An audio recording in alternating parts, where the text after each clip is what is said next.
Todos já ouviram falar das profecias mais famosas de Nostradamus, repetidas à exaustão em livros e documentários. Mas existem previsões muito mais específicas, precisas e perturbadoras que quase ninguém comenta. Não porque sejam falsas, mas porque são difíceis demais de explicar como coincidência. Escritas há mais de 500 anos, essas profecias descrevem eventos históricos com detalhes de datas, locais e circunstâncias que só fariam sentido séculos depois. Neste vídeo, você vai conhecer 5 profecias de Nostradamus que realmente se cumpriram e que desafiam a lógica, a história oficial e o ceticismo moderno. O que você vai ouvir pode mudar completamente sua visão sobre o futuro e sobre o passado. Para entender por que essas previsões causam tanto desconforto até hoje, precisamos abandonar a ideia de que se tratam apenas de versos simbólicos abertos a qualquer interpretação. O que torna essas 5 profecias tão inquietantes não é o mistério, mas a precisão. Elas não falam de grandes guerras, de forma genérica ou de reis que cairão, algo comum em textos antigos. Elas falam de detalhes improváveis, períodos de tempo específicos, circunstâncias raras e eventos que, à época em que foram escritos, sequer existiam como possibilidade real. É isso que transforma simples curiosidade histórica em algo muito mais profundo. A primeira dessas previsões começa com algo que, por séculos, parecia praticamente impossível dentro da Igreja Católica.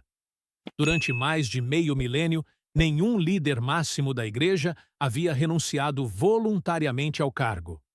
Ainda assim, o texto descreve claramente um pastor romano que deixaria o trono por vontade própria, vivo, após cerca de 6 séculos sem que isso acontecesse. Não se trata de uma morte, deposição ou martírio, mas de uma renúncia consciente.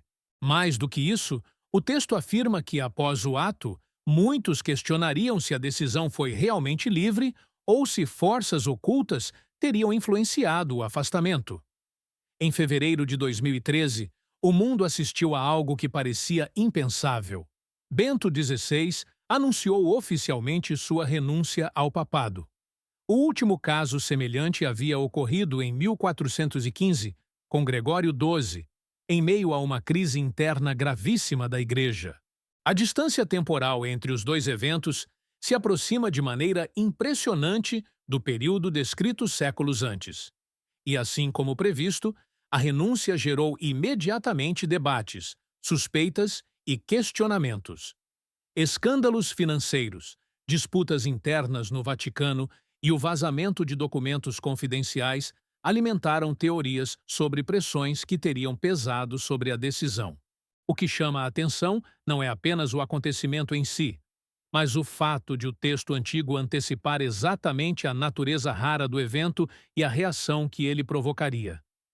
A segunda previsão envolve uma figura feminina descrita como nobre, extremamente amada pelo povo, mas rejeitada pela instituição que representava. O texto fala de uma morte trágica, ocorrida em um túnel sob um rio, em uma cidade conhecida mundialmente pela luz. Não é apenas uma morte violenta ou acidental. Há menção direta à perseguição, à exposição pública e ao luto coletivo que se espalharia pelo mundo após o ocorrido. Em 31 de agosto de 1997, Diana, princesa de Gales, morreu em um túnel em Paris, após ser perseguida por fotógrafos. O local do acidente, o túnel da Ponte de l'Alma, passa sob o rio Sena. Paris, historicamente, é chamada de Cidade da Luz. Diana era descendente da nobreza britânica, mas vivia uma relação conflituosa com a monarquia.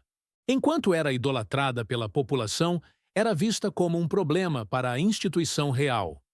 Sua morte provocou comoção global, algo raro até mesmo para figuras públicas.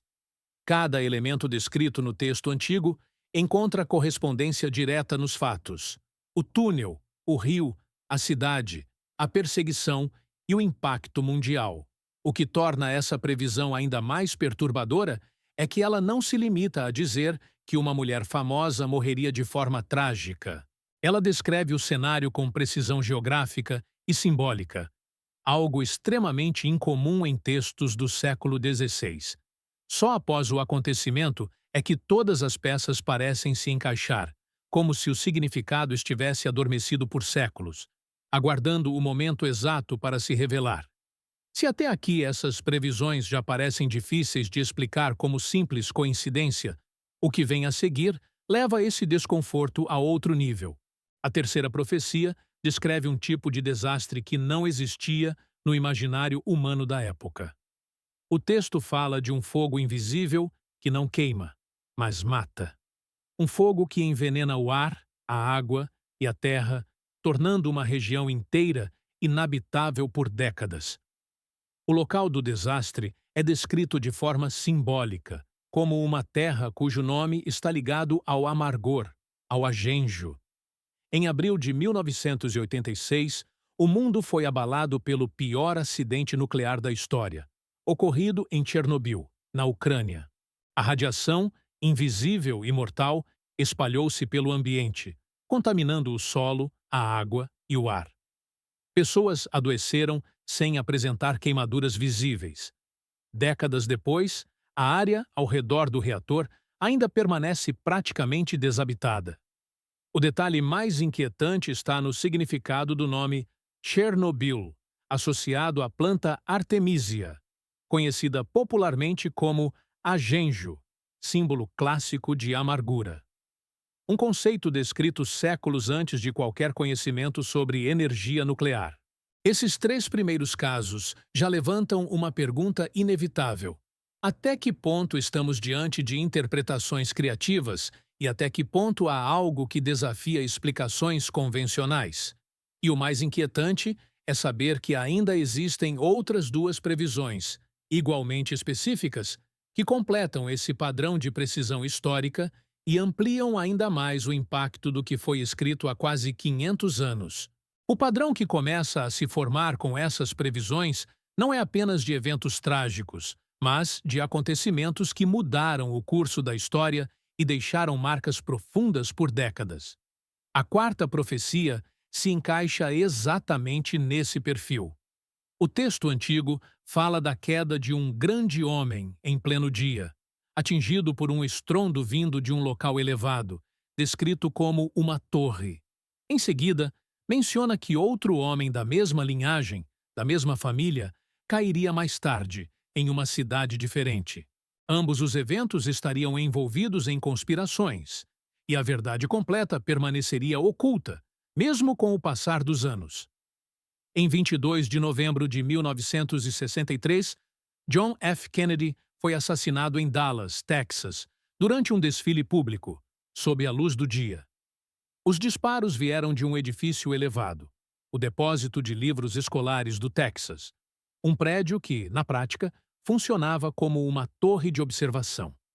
O impacto daquele momento não foi apenas político, mas psicológico. O mundo assistiu, ao vivo, à queda de um líder considerado símbolo de uma nova era. Anos depois, em 6 de junho de 1968, seu irmão Robert Kennedy foi assassinado em Los Angeles, durante a campanha presidencial. 2 mortes, 2 irmãos, 2 cidades diferentes. O que torna essa previsão ainda mais perturbadora não é apenas a sucessão dos fatos, mas o que veio depois. Décadas se passaram e o assassinato dos Kennedy continua envolto em dúvidas, documentos classificados e teorias de conspiração. A Comissão Warren concluiu oficialmente que Lee Harvey Oswald agiu sozinho, mas inúmeros investigadores, jornalistas e historiadores contestaram essa versão ao longo dos anos. Testemunhas morreram em circunstâncias estranhas, provas desapareceram e versões conflitantes se acumularam. Exatamente como descrito no texto antigo, a verdade permaneceria disputada, e aqueles que sabiam demais seriam silenciados. Até aqui, todas as previsões analisadas compartilham um elemento comum. Não falam apenas do evento, mas também das consequências e do impacto prolongado no tempo. A quinta profecia segue esse mesmo padrão, mas com um alcance ainda maior, porque trata não de uma pessoa ou de um local específico, mas de uma mudança profunda na dinâmica global. O texto menciona explicitamente uma data, julho de 1999, algo raro nesse tipo de escrita. A partir desse momento, algo descrito como um grande terror vindo do céu marcaria o início de um período dominado pela guerra. Durante anos, essa passagem foi interpretada literalmente como uma previsão do fim do mundo, o que acabou levando muitos a descartá-la quando nada de imediato aconteceu naquele mês. Mas o erro está em buscar um evento isolado, quando o texto aponta para uma virada histórica. Antes de 1999, já existiam sinais de um novo tipo de ameaça global. Em 1993, o World Trade Center sofreu um atentado com explosivos. Em 1998, embaixadas norte-americanas foram atacadas simultaneamente na África. Esses eventos eram vistos como episódios isolados, ainda fora do centro da política mundial. Após o final da década de 1990, esse cenário mudou radicalmente. Em setembro de 2001, o mundo assistiu a um ataque sem precedentes, no qual aviões foram usados como armas, literalmente vindos do céu, espalhando terror em escala global. A partir daquele momento, iniciou-se uma era marcada por guerras contínuas, intervenções militares, conflitos no Oriente Médio e um estado permanente de alerta internacional. Exatamente como o texto descreve, ao afirmar que, antes e depois do ponto central, a guerra dominaria o cenário mundial. O aspecto mais inquietante dessa previsão não é apenas a data, mas o fato de ela funcionar como um divisor de águas. Julho de 1999 aparece como o meio de uma escalada que transformou o terrorismo de uma ameaça marginal em um elemento central da geopolítica global. Não se trata de prever um único ataque, mas de identificar o momento em que um padrão se consolida e passa a definir uma era inteira. Quando observamos essas 5 previsões em conjunto, algo se torna impossível de ignorar. Elas não se limitam a acontecimentos genéricos ou a metáforas amplas que poderiam ser encaixadas em qualquer contexto. Cada uma apresenta detalhes específicos, um intervalo de tempo raro, uma localização precisa, uma relação familiar, uma data concreta ou uma característica técnica que só faria sentido séculos depois. Isso levanta uma questão desconfortável para o pensamento moderno. Até que ponto essas descrições podem ser explicadas apenas como coincidência? A essa altura, não se trata mais de acreditar ou não, mas de reconhecer que existe um padrão consistente de acertos difíceis de descartar. E esse padrão conduz inevitavelmente a uma pergunta ainda mais inquietante, que será abordada a seguir.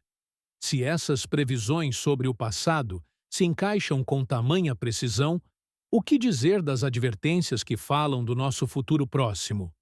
É exatamente aí que a discussão se torna ainda mais sensível, porque envolve escolhas, consequências e a possibilidade de que alguns cenários ainda possam ser evitados. A conclusão inevitável ao observar essas 5 previsões lado a lado é que elas não funcionam como simples curiosidades históricas, mas como alertas. Não alertas vagos, e sim descrições que parecem ter sido escritas para serem compreendidas apenas quando o tempo certo chegasse. Nenhuma delas aponta para um futuro totalmente fechado ou inevitável. Pelo contrário, o padrão sugere que o objetivo sempre foi provocar reflexão e mudança de comportamento. Quando eventos tão específicos se repetem com tamanha fidelidade ao que foi escrito séculos antes, a pergunta deixa de ser se isso é real e passa a ser o que fazemos com esse conhecimento. É importante reconhecer que nem todas as previsões deixadas ao longo da vida do autor se cumpriram de forma clara. Foram centenas de textos, escritos em linguagem simbólica, muitas vezes deliberadamente obscura. Algumas descrições parecem não ter encontrado correspondência direta na história. Outras, talvez ainda estejam aguardando o momento certo. E algumas possivelmente se referiam há futuros que nunca se concretizaram porque decisões humanas mudaram o curso dos acontecimentos. Isso não diminui o impacto dos acertos. Pelo contrário, nenhuma capacidade humana que lida com o futuro pode ser absolutamente exata, porque o futuro não é uma linha reta. Ele é moldado por escolhas, reações e consequências. O ponto central não é tratar essas previsões como sentenças definitivas, mas como sinais. Elas mostram padrões que se repetem: concentração de poder, colapsos institucionais, tragédias públicas, tecnologias que fogem ao controle humano e ciclos de violência que se intensificam quando são ignorados. As 5 profecias analisadas mostram isso com clareza. Uma renúncia papal que expõe fragilidades internas de uma das instituições mais antigas do mundo. A morte de uma figura pública que revelou o conflito entre imagem, poder e opinião popular. Um desastre tecnológico que mostrou os limites do controle humano sobre forças invisíveis. Assassinatos políticos que deixaram feridas abertas na confiança pública. E uma mudança global que normalizou o estado permanente de guerra e medo. Ao observar esse conjunto, fica claro que essas previsões não falam apenas de eventos isolados, mas de tendências. Elas apontam para momentos em que a humanidade cruza linhas invisíveis, após as quais nada volta a ser exatamente como antes. É por isso que tantas pessoas, ao estudarem esses textos com mais profundidade, passam a prestar atenção especial às referências ao nosso tempo. Especialmente as menções a períodos de grande transformação, colapso de estruturas antigas e redefinição de valores coletivos. Quando se fala em datas futuras, como 2026, o tom nunca é de certeza absoluta, mas de advertência. A ideia central é simples e poderosa. Se padrões do passado se repetem, é possível antecipar consequências. Isso não significa aceitar fatalismo ou viver com medo, mas agir com consciência. As previsões funcionam como mapas de possibilidades, não como trilhos obrigatórios. Ignorá-las completamente é tão arriscado quanto segui-las cegamente. O ceticismo saudável continua sendo necessário. Questionar, analisar e buscar evidências é fundamental. Mas o ceticismo que ignora dados históricos verificáveis se transforma em negação. As 5 profecias apresentadas não dependem de crença pessoal para existir. Elas se conectam a fatos documentados, com datas, locais e registros amplamente conhecidos.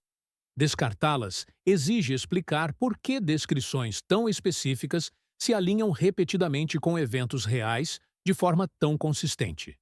No fim, a verdadeira pergunta não é se previsões genuínas existem, mas como lidamos com elas. Podemos usá-las como entretenimento superficial, como fazem muitos, ou como ferramentas de reflexão sobre o rumo que estamos tomando como sociedade. O passado já demonstrou que alguns alertas foram ignorados, com consequências graves. Outros talvez ainda estejam abertos à escolha. Se essas 5 previsões cumpridas despertaram algo em você, não como medo, mas como curiosidade e senso crítico, então o objetivo foi alcançado. O conhecimento não serve para paralisar, mas para preparar. Entender os padrões do passado é uma das poucas formas de reduzir os riscos do futuro.